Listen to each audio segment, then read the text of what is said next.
did John's connection with Nick play in his hire? Nick who? Foles. Oh. I was like, Nick, who?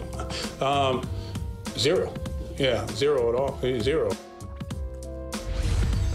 Oh, Coach Marone, I wouldn't suggest going to Hollywood. I want to play poker with him. I want to play poker with him. I know his face now when he's bullcrapping us or bluffing. I know it. There it is. Nick? Queens? Nick Queens? who? What? Nick Queens?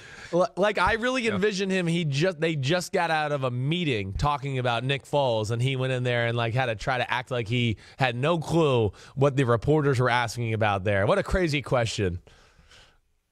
The news last week was that the Eagles would not be applying the franchise tag to quarterback Nick Foles. The deadline, by the way, Tuesday at 4 p.m. Eastern for all teams to apply the tag if they're going to. And that was an indication that the Eagles have not been able to find a trade partner because they would have done the tag and trade if they could have gotten some value for Nick Foles. So he becomes a free agent. Les Bowen of Philly.com says that outside of Jacksonville, the market has not developed for Nick Foles, and the Jaguars absolutely expect to sign Super Bowl 52 MVP Nick Foles when free agency opens. Here's the thing, though, Chris. Yeah. If the Jaguars are the only team that wants the guy, how much money is he going to get? I got the over-under at $25 million a year, and I'm starting to think it might be under. Yeah, I think so, too. I mean, I still think the teams, even though, hey, Nick Foles won a Super Bowl and had a nice run again this past season, I still don't think teams are going to buy in to go, oh, Nick Foles is this bona fide franchise, face of the franchise starting quarterback. They're also going to look at the film. Well, why not? Tell me why not. Well, because they're going to look at the film from the start of the last season when the team wasn't playing well, and they're going to go, wow, Nick Foles couldn't get them over the hump in some of those games and make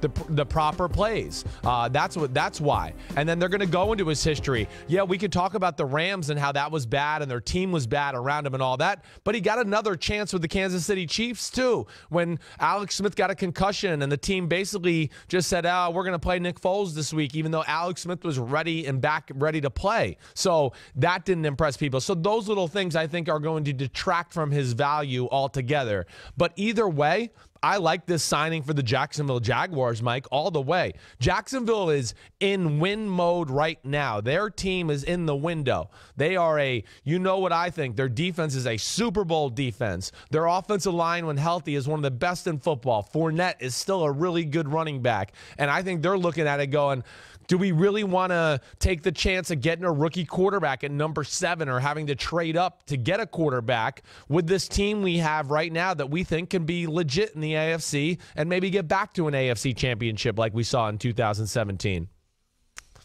And I'm going to push back on you a little bit as it relates to 2016. I'll agree with you that 2015 was a disaster for Nick Foles, but what Rams quarterback, when Jeff Fisher was the head coach, didn't have a disastrous time with the Rams? The chances he had in Kansas City, I'm looking at the 2016 stats.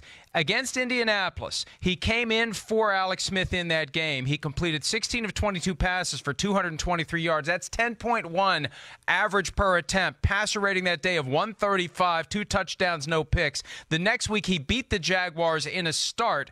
He was 20 of 33 with 1 touchdown, no picks. His passer rating was only 86.3 that day. How many yards But he did not have...